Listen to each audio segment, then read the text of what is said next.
Aruna and पारिवेलन। अब हम अरुणा और पारिवेलन के बारे में पढ़ेंगे। Not very far from Kalpattu is village of Pudupet. जो पुदुपेट है ये कलपट्टू से ज़्यादा दूर नहीं है ये गांव। People here earn their living by fishing. यहाँ के लोग मछली पकड़ के अपनी जीविका चलाते हैं। Their houses are close to the sea. उनके जो घर हैं वो समुद्र के पास होते हैं। And one finds rows of catamaran and net lying around. वहाँ चारों ओर जाल और कैटामैरन, कैटामैरन होता है जो मछुआरे होते हैं उनकी खास तरह की छोटी सी नाव होती है, जो कि देखो ऊपर पिक्चर में दिखाया गया है। तो कैटामैरन मीन्स मछुआरों की खास तरह की छोटी नाव, और वो नेट फैलाते हैं वहाँ पे चारों तरफ समुद्र में, आपको पता है, मछली पकड़ने के लिए। At about 7 o'clock in the morning there is a lot of activity on the beach। बीच के ऊपर आप देखते हो 7 बजे के टाइम पे बहुत ही एक्टिविटी होती है लोगों की, मीन्स वहाँ पे बहुत सारे लोगों की क्राउड भीड़ होती है। This is the time when the catamarans return with their catch and women gather to buy and sell fish. इस समय सारे जो कैटामैरन हैं वो मछलियाँ पकड़ कर लौट आते हैं, रिटर्न वापस आ जाते हैं, और जो वीमेन्स हैं, जो औरतें हैं, वो मछली को बाय खरीदती हैं और सेल बेचती हैं। My husband Parivelan, my brother and my brother in law return late today. मेरे हस्बैंड पारिवेलन, मेरा भाई और जीजा जी आज बहुत देर से लौटे। आई वॉज वेरी वरीड, मुझे बहुत चिंता हो रही है, परेशान हो गई थी मैं। They go to the sea together in our कैंटामैरन।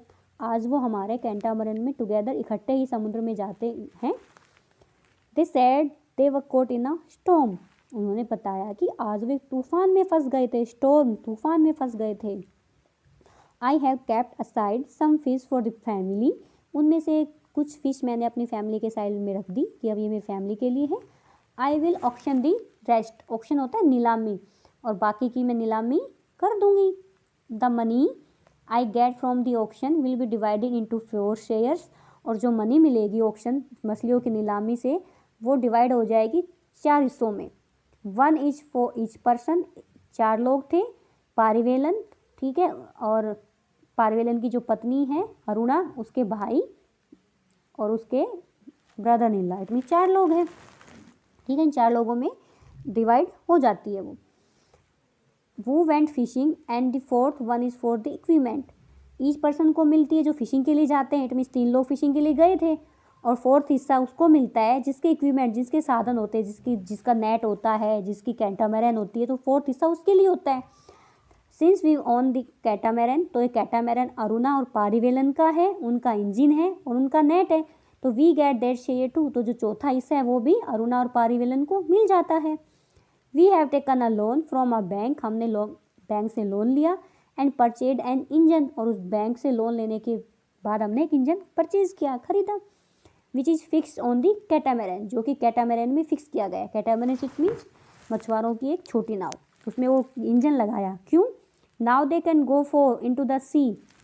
Engine लगाने की वजह से जो उनकी नाव है वो बहुत दूर तक समुद्र में जा सकती है, so that they can get a better catch. इससे कि वो बहुत ज़्यादा मछलियाँ अच्छे से पकड़ सकते हैं उसकी हेल्प से। The women who busy fish here will carry them in baskets to be sold in near by villages. अब जो मछलियाँ पकड़ी गई हैं, ठीक है, जो हमने बात की है, अब वो क्या है, नीलामी में जो वीमेन, जो औरतें हैं, वो यहाँ से मछलियाँ खरीदती हैं और बास्केट टोकरियों में भर भर के जो पास के नियर बाय विलेजेस है गाँव में, उनमें वो सेल बेचने के लिए, सोल्ड करने के लिए जाती हैं।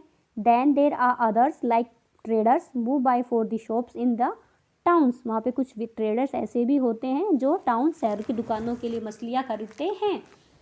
I will only finish is this auction by noon.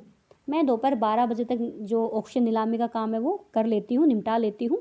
In the evening, शाम में, my husband and our relatives, मेरे हस्बैंड और मेरे रिलेटिव्स, इसमें मेरा भाई, ब्रदर इन लो, सारे मिल करके अनटेंगल, जो नेट है उसको ठीक करते हैं, क्योंकि सारा नेट आपस में, आप देखते हो ना, नेट आपस में वो हो जाता है, तो उसको ठीक करते हैं पूरे नेट को वो, ठीक है, सुलझाते हैं नेट को।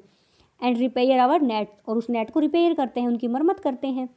Early tomorrow morning around 2 AM they will set out to sea again. कल सुबह 2 बजे भी फिर से समुद्र की तरफ चल देंगे, उनका काम यही है।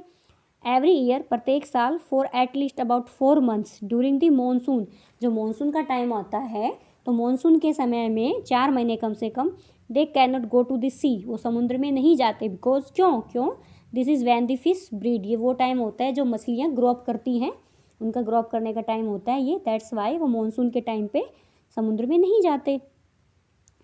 ड्यूरिंग दीज मंथ्स, इन मंथ्स के टाइम पे we survive by borrowing from the traders. अब देखिए 4 महीने हैं मानसून का, अब वो फिशिंग के लिए नहीं जा रहे तो उनके पास पैसे नहीं आ रहे, तो इस टाइम पे वो क्या करते हैं, पैसे उधार लेते हैं ट्रेडर्स, व्यापारियों से।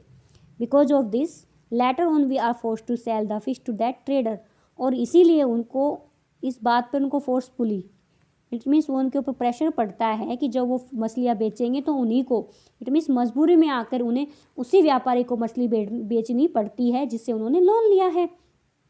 And can not do our auction, और हम खुद अपनी नीलामी नहीं कर पाते हैं। अगर हम नीलामी करते हैं तो देखिए कोई मतलब मान लीजिए कोई 10 रुपीज़ बोलेगा, कोई 20, कोई 25, तो हम ज़्यादा वाले को अपनी मछली देते हैं, बट जिस ट्रेडर से उन्होंने लोन लिया होता है वो उसी ट्रेडर को मछली बेचने के लिए मजबूर रहते हैं और वो उन्हें लोअर प्राइस पे लेता है, उनसे कम प्राइस पे।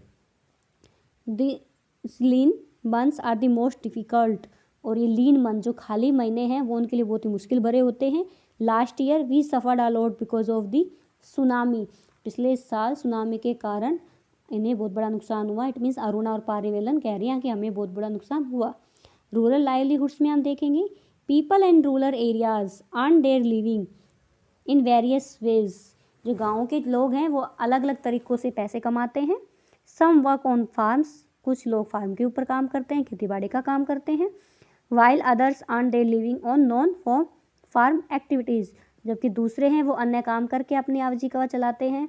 Working on farms involves operations such as preparing the land, खेतों में कई तरह के काम शामिल होते हैं। For example preparing land, land को तैयार करना। शोविंग होता है बीज बोना, रोपाई करना। वेडिंग होता है उसकी बुआई करना। And harvesting of crops, crops को काटना। We depend on nature for the growth of these crops, अच्छी फसल के लिए हम प्रगति के ऊपर डिपेंड होते हैं, नेचर के ऊपर डिपेंड होते हैं। Hence life revolves around certain seasons, इस तरह जीवन जो है उनकी लाइफ है वो जो सर्टेन सीजन्स है, जो निश्चित ऋतु है उनके आसपास, अराउंड सर्टेन, उनके चारों तरफ ही घूमता रहता है उनका पूरा time. People are busy during sowing and harvesting, peoples busy होते हैं सोविंग बीज बोते टाइम और हार्वेस्टिंग कटाई करते time. And less so eight other times, ठीक है, इस टाइम वो बिजी रहते हैं कटाई और काफ़ी व्यस्त रहते हैं, और बाकी समय उनका काम का बोझ बहुत ही लेस कम रहता है। Rural people in different regions of the country grow different crops, जो रूरल पीपल्स हैं, गाँव के लोग हैं, डिफरेंट रीजन्स में कंट्री के में ग्रो डिफरेंट क्रॉप्स, अलग अलग क्रॉप्स लगाते हैं। आप देखते हैं पंजाब हरियाणा की क्रॉप्स मेनली गेहूँ, ठीक है, गेहूँ सरसों है। वेस्ट बंगाल में आप देखते हो चावल है, ओके, और आप मध्य प्रदेश में सोयाबीन है।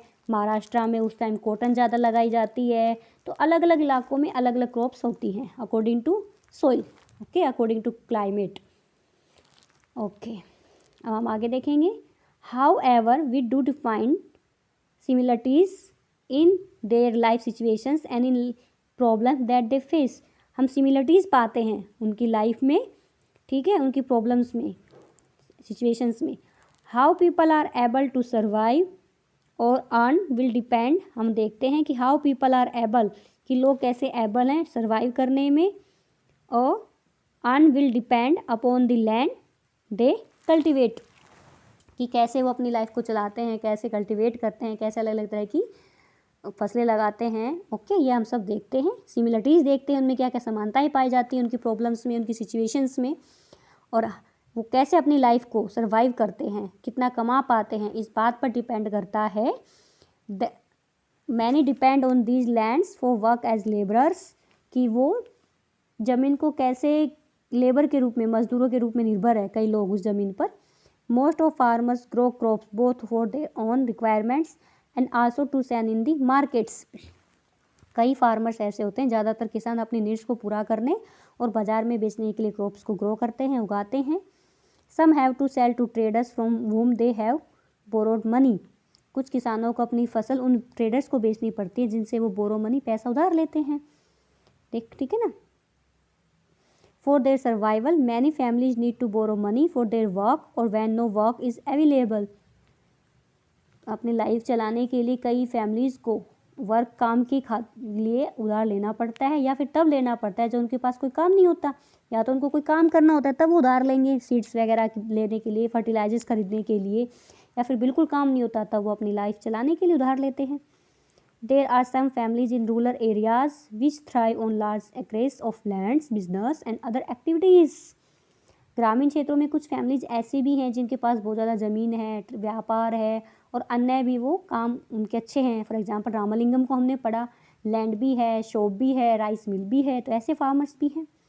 However, most small farmers, agriculture laborers, small farmers छोटे किसान, एग्रीकल्चर लेबरर्स खेतीहर मजदूर, फिशिंग फैमिलीज मछली पकड़ने वाले परिवार, क्राफ्ट पर्सन हस्तशिल्प का काम करने वाले लोग, इन द विलेजेस गाँव में do not find enough work to keep them employed throughout the year. इनमें से लोग ऐसे हैं जिनको पूरे साल रोजगार नहीं मिल पाता है, एक पार्टिकुलर टाइम पे ही होता है. फिशिंग वाले मानसून के टाइम पे फ्री रहते हैं, और जो एग्रीकल्चर लेबरर्स है वो फ्री जैसे कि अक्टूबर नवंबर जो हार्वेस्टिंग का टाइम नहीं होता, जो कोई काम ही नहीं होता खेतों में, उस टाइम वो फ्री रहते हैं. तो एक पूरे मतलब थ्रू आउट द ईयर इनको जॉब नहीं मिलता, एम्प्लॉय नहीं होते through out the year. Okay, now आपके क्वेश्चन है. Okay, thank you children.